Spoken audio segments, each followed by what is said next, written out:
How's it going, everyone? David from dodmedia. Today we're going to be reviewing the MOZA Air 2 by Gudsen. This is one hell of a gimbal. I'm going to talk about the good, I'm going to talk about the bad, but first I'm going to show you some footage that I got from a recent shoot using this exact setup. So the MOZA Air 2, the Sony a7 III, the Canon 85mm f1.8 lens on the MC11 adapter, using the iFocus for manual focus. This thing is a beast.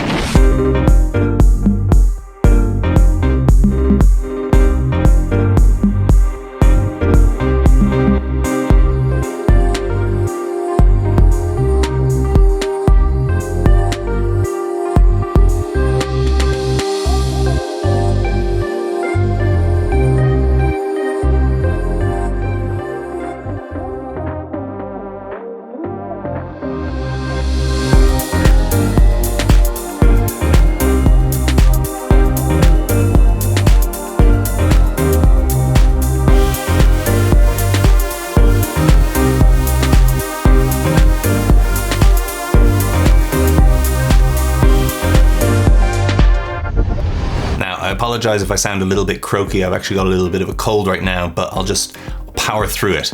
So to be completely upfront and honest, I got this from Gudsen as a review sample. So I didn't pay for this product, but they're not paying me to say any of this. They basically sent me the gimbal in exchange for an honest review. Now, up until recently, the only gimbal that I've been using is the Zhiyun Crane 1, and it's fit all of my needs so far, but the motors aren't quite powerful enough to hold this kind of a setup where I'm using the a7 III in a cage with a heavier prime lens like a Sigma lens, for example. And that was starting to be a little bit problematic for me. So when Gudsen reached out and asked if I'd like to try this one out, I jumped at the opportunity because it's got a payload of 4.6 kilos. I mean, that's just insane. And so I've spent a fair bit of time getting used to the gimbal, using it in different situations, getting used to the different features it has because it is packed with a load of features.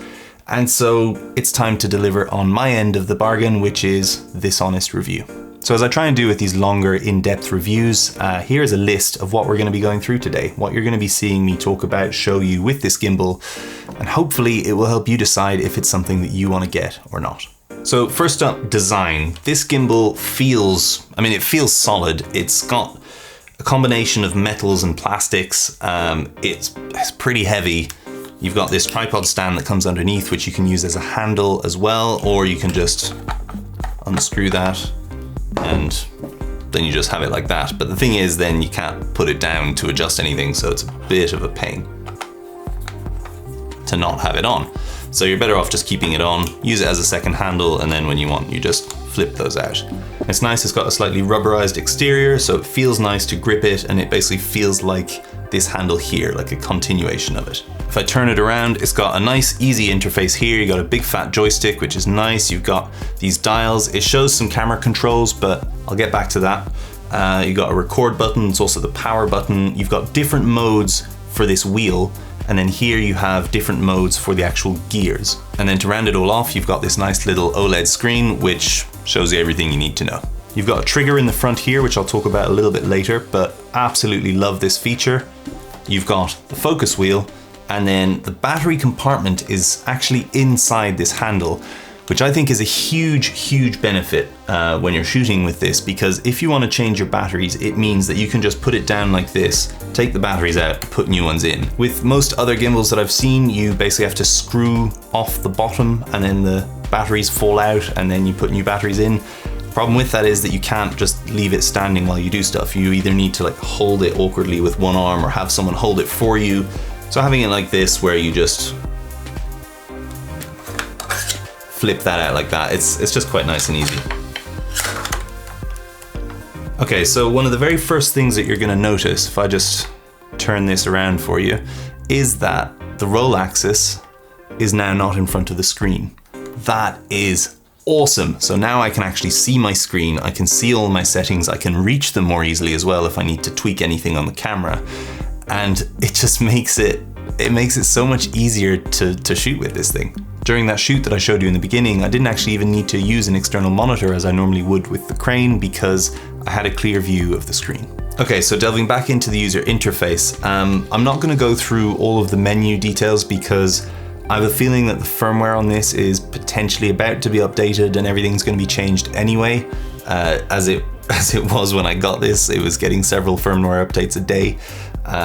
So I'm not going to delve into the menu too much, but I will talk about some of the features that are in there. So one little detail that I've noticed, and I'm not sure if it's because I might have a pre-production model or not, but I've noticed that the screen, the OLED screen, is actually just slightly offset, like where it's actually positioned inside the gimbal. So as a result, I have to kind of look at it from the side instead of dead on. I can't see all of the screen from dead on. I have to kind of look, otherwise it's kind of obstructed by the side.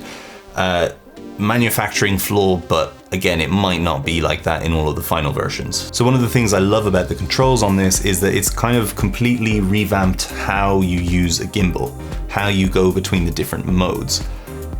On the OLED screen, it shows you your roll, your tilt, and your pan. And it shows you a value which you can increase or decrease with this wheel, with this dial. It's a dial. And by turning it higher, you will increase the sensitivity, the kind of drive of all of these motors. And by decreasing it, you will make it more relaxed. So you can really cater it to whatever kind of movement you are going for in your shot, whether it's an action shot or just a nice chill kind of, you're just sitting there holding something and you just want that kind of slightly handheld gimbal look. And then for the axes themselves, you actually have the choice between clicking once and it will lock your pan, click twice and it will lock your roll, click 3 times and it will lock your tilt. So you can decide which axes are active and which axes are locked. Up to you. You don't have to go into a specific mode that defines it for you. It's really up to you to decide what you need. Now here's what's really cool. If you have your roll locked, your pan as follow, and your tilt as follow. Let me just recenter this. Oh yeah, double tap that to recenter it. What's really cool is you can have that following, right, your movements, but then if you hold this trigger anytime while you're moving, it will lock everything in that axis. That is super handy because then you can come down for some really low shots and you can come back, you release, and you go back into follow. How cool is that? So using that locking trigger is actually how I achieved this shot, which started at kind of shoulder height and then came right down to the ground, but keeping that line of sight horizontal all the way down. So the fact that I don't have to click through a load of menus to get to that ability, that it is literally just you hold this button and you're locked and then you release it and you're unlocked, that is awesome. So then there's another feature that you can set in the menu, which is called Dead Zone. What Dead Zone does is it essentially allows you to select a threshold for each of the axes where the gimbal won't react to movements that you're making. So for example, if I'm just standing here filming someone and my hands are kind of like moving around like that, I can set it so that the gimbal will ignore a certain amount of movement and just stay where it is on the position that it's set to. And it's only when I go beyond that threshold that it will start to move to follow me. Now I'd say that like 90% of the time the dead zone is brilliant, it's super helpful. But I did have one occasion where it kind of screwed up my shot and it kept screwing up my shot and it was raining and I just couldn't be bothered to go into the menu to try and override that dead zone. And this is the shot that I'm talking about. So you see he's walking and then I wanted to pan to kind of track him. But because of that dead zone, the gimbal didn't respond until it reached a certain amount and then it kind of like whipped across and then followed him back again. That wasn't really great, but as I say, that's kind of my fault. I should have known that that was going to be the issue and that I should have changed those settings. But otherwise, for like 90% of the time, that dead zone is super helpful to have because it just reduces so much user error. It's, yeah. Blah. Okay, then another feature is this S button here on the side, and this does a bunch of things. If you press it once, it goes into sport mode, which means that it locks the pan axis. So instead of F or L, it actually shows up as Q, which I'm guessing means quick. And now as a result, I can turn this super fast and that will track really quickly. Now obviously what you want to do is rotate on your body's axis, not on this thing, because if you're doing that, that's really pushing those motors hard. So you want your rotation point, your rotation axis to actually be your body, and you swing around and you can follow stuff really quickly. That's really cool. If you're shooting stuff that's like super high frame rate that you intend to slow down in post loads, this will greatly reduce the amount of takes you'll need to have because you'll be able to track your subject way more easily. Then you just click it once again and you're out of it. If you click it twice, it goes into inception mode. Now inception mode it's cool in theory. A lot of gimbals have this. I don't know what Zhiyun call theirs, but essentially it allows you to point the camera straight up so that you can bring it down like this, and then you use the joystick to roll. Now here's my issue with it. This is bloody heavy, and I can't use this hand really to stabilize and roll. I mean, I can kind of, but it's really not comfortable. So the result is that this arm ends up doing all of the work. All of that pressure is on that wrist, and it makes it just a bit of a pain to get that shot. So really, unless you're working specifically on Stranger Things, I can't see myself using this very often. Unless there was something that was going to come out which can go there, which allows you to have a top handle so you can hold it. That would work, that would be cool, and then I would use inception mode. But as it is, I don't really see the use of it, to be honest. I don't see myself using it in any case. And then if you tap it 3 times, nothing happens. If you hold it, it goes into this like weird self-adjusting balancing mode where it'll decide how much torque it needs in each of the motors.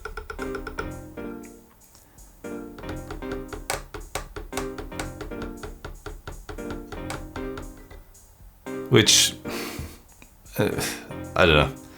I think it's a gimmick, to be honest, because you also decide how much torque you need in all of the motors by adjusting this dial.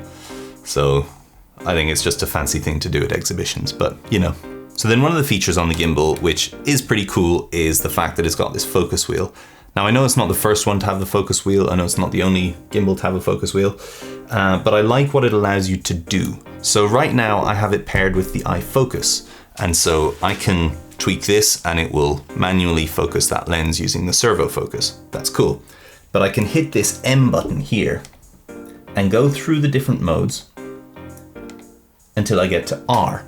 And that will allow me to actually roll the camera using the wheel. So if you're using an autofocus lens, or if you're just, you know, using a very wide lens that doesn't really need autofocus because you're already focused at infinity, having this as a roll, so while you're doing your, center it up. So while you're doing your shots, the fact that you can roll like that, that's really cool that you can use the focus wheel for that. And then just click of a button, you go back to using it as a servo.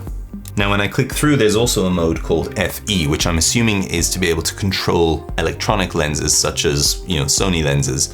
But the thing is, I haven't been able to get that to work. And this is kind of my next point, is connectivity with the camera. Camera? So far, as I understand it, only Canon cameras have that kind of full range of connectivity where you can use all of the stuff on here. So you can change your ISO, you can change your aperture, your shutter speed, all of that, and hit and start record and stop record. Now on Sony, for now anyway, the only thing that works is to start and stop recording. So I don't really bother. But certainly once they update it so that it does control all of the features of your Sony camera, I will be probably, maybe, I don't know, probably trying to use that a little bit more so that I'm not going hands on the camera, because the whole point is to make it easier for you to have it all there. But as it is now, it's not there. Okay, so now going back to the iFocus motor, the MOZA iFocus, this thing comes with the gimbal. I don't know how to say that, but that is ridiculous. The fact that this thing comes with the gimbal, I think, is amazing for that price. The fact that you've got this very accurate, very smooth and strong servo. I mean, I've used this on some thicker lenses like the Sigma 35mm ART, and the focus ring on that it's smooth, but it's heavy. And this does not struggle with it one bit. It doesn't struggle in the slightest. So being able to have that feature is just super nice, and it connects through this small little cable here. But what's even cooler is that they'll be releasing a remote focus wheel very soon, which this can pair with. So you won't even have to have hands on the gimbal. I'll be able to just operate the gimbal and the camera as I would like to, and I can have a mate standing next to me focusing. So really it allows you to have a much higher production value, the potential for a much higher production value, and a dedicated focus puller next to you. That's awesome for guerrilla filmmaking, that you want to actually make it look somewhat cinematic and use some nice fast primes. Although saying that, I'm not quite sure how this would handle with bigger, fatter, chunkier cine lenses, but you know what? I would love to find out. Now, my only complaint about the iFocus is how it's mounted on the gimbal. Now, you mount it on the actual quick release plate, and I can understand the logic in that you want to be able to take the camera off and mount it on another tripod, for example, or a slider, and keep the iFocus on there so that it can be, you know, independent of the gimbal and you still control it from your remote focus wheel. But the thing is, it makes it really hard to use it because it points down. So you can't use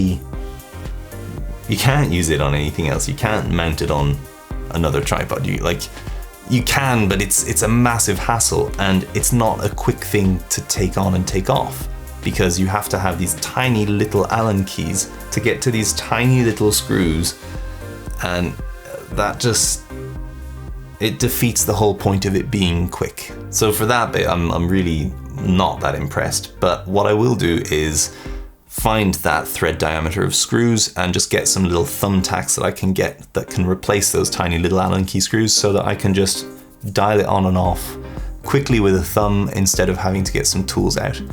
And that will at least make the process of taking the focus on and off a little bit faster. So then on to the next part, which is the actual quick release plate itself. If I put this into sleep mode by holding that middle button in the dial, then this is asleep. Also notice how nicely balanced that is. Beautiful.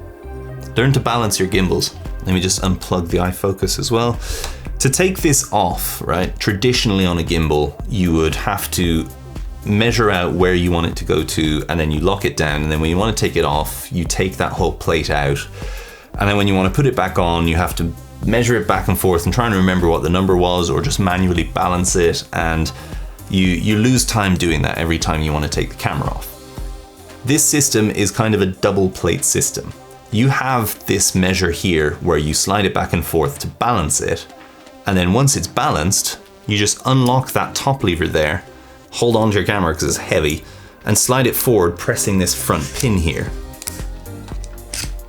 And the whole thing comes off nice and easy on a Manfrotto plate. And then to get it back on there, all you have to do is slide it back in and clip it, and it's back and balanced. You don't have to rejig any of your dials, you don't have to measure anything out, you don't have to manually rebalance it because that measure is set. Now obviously if you change anything on the camera, if you move the iFocus a little bit more forward, or if you flip the screen out or that kind of thing, then you're gonna have to rebalance it anyway, but that's standard with any gimbal. In this case though, you can quickly take it on, take it off to change batteries, change memory cards, change whatever you want, give the lens a quick wipe, and then you just put it back on, clip it in, and you're good to go. That saves a huge amount of time. Let's just plug this guy back in. There we go. And then if I wake it back up again, it's good to go again. It's easy. So that is super good. I love that they've done this. Now, a quick tip that I can give you if you have a number of setups that you use. For example, I use this setup where I've got the A7 III with the Canon 85 on the Sigma MC11 and the iFocus. And that is a setup that I'll use quite often. That's the kind of Ridley Scott setup because he's a big fan of 85mm. Well, what I suggest you do is balance it out, measure it out, and then get a Sharpie and just draw around each of these axes here with a colored Sharpie. Choose a specific color for this setup, and that way if you have another setup that uses a different lens that doesn't use the iFocus, where the balance needs to be completely different, you can draw with that Sharpie on there in a different color, and that way you know, okay, red is that setup, measure it up quickly, and that way you don't have to spend time manually balancing it. You've already got those kind of cheat sheet measurements. And then you know that green is a different setup and you can quickly change to that. So that's a little tip I have for you if you're happy to draw on your gimbal with a permanent marker, as I am, because it's a tool, just use it. Now, one gripe that I have with the batteries, I mean, they come with this very nice charger that you put them in there and then it charges via micro USB. Two gripes, in fact, that I have with the batteries. One is that this isn't USB-C, so it takes a long time to charge them because it's just not got enough current going in to charge them. It would have been great if it was USB-C so that we could just charge them up a little bit faster. The other thing is that you can't charge the batteries while they're inside the gimbal. It would have been such an easy feature to add in there. It's already got the USB-C port to connect to the computer to do the firmware upgrades. It just seems a little bit silly that they haven't included that option of charging it straight in the gimbal when so many other gadgets already feature that option. Like cameras, you can charge the battery straight inside the camera. I don't know why they didn't do that. It's a shame because it would have made life a little bit easier instead of having to carry this around every day. Because the batteries will last you the whole day. They will last you a full day of shooting. So you would charge it overnight and yeah, would have been nice. MOZA. But then at the same time, I don't know if any gimbals have that. Another thing that I find is a little bit limiting is the amount of mounting options that we have on this. We've got this one hole, where is it? Find the hole. We've got this one hole here, which is a 3/8 thread. And then we've got a 3/8 under here and a 1/4 under here, which this is mounted to. Those are the only three mounting options. And obviously when you have the tripod legs mounted under here, you can only use one of those mounting options at a time. So that means if I did want to have an external monitor, I'd have to have it here on an arm coming out. And it's okay, it's not the end of the world, but it would have been nice to have some more mounting options around the gimbal so that it can, you know, have a handle on there. It can have a bunch of stuff. I don't know what they're planning to release in terms of accessories for this, but I know that there is a handle coming. It would have been nice to be able to mount more stuff. As well, it would have been nice to be able to mount things on the motors because they're powerful motors. They can handle a microphone or a little light or that kind of thing, you know? It seems a shame. Another issue is that because the batteries are in here instead of unscrewing and falling out the bottom, it means that all of this unit here is one solid thing. You can't disassemble this, which for transport is a little bit of a pain. I barely fit this gimbal inside my Lowepro Trekker 450AW, which is questionable on most airlines whether they allow it. It's only because I'm 6'2" that they allow me to go on with it because it looks like a normal sized backpack. If my wife was carrying that, they would immediately stop her and say that needs to be checked in. So you have to have a big bag to be able to fit this or not be afraid to just strap it on the outside of the bag. But one of the cool features that it has is that for transport, it has this lock on the roll axis. So I can take the camera off, fold this down so that it's in line and lock it, and that's not going to be able to move. It's also handy when you're balancing the gimbal to be able to lock that. You just lock it there and then, oh, let me put that to sleep. There we go. You just lock the roll axis and then you can balance the pan and you can balance the tilt. But it doesn't change the fact that it's a big gimbal to transport. You probably want to get MOZA's backpack that they're going to bring out, which will fit it nice and snug. And then finally, there's the app itself, MOZA Master, which is on Android and iOS. And I think you can also get it on PC and Mac. But it's pretty handy. This is how you can update the firmware. You can calibrate it. You can control it remotely so that I can have it rolling. I can have it panning and tilting. And obviously I can make that more or less sensitive. Then you just recenter it and go into selfie mode if I'm wanting to, you know, do some selfie stuff, which I don't think I would with a gimbal, but yeah. And then there's also the creative video mode to do the motion time lapse, the variable speed time lapse, and the fixed point delay, whatever that is. However, I can't actually get the motion time lapse app to tell the gimbal to trigger the camera to take a photo even when the cable is in and it's all set to manual and all of that. So basically I can get the movement to happen of the gimbal, but I can't actually get it to trigger the camera. So again, this is probably something that will be fixed in, or I hope so anyway, that will be fixed in a firmware update very soon.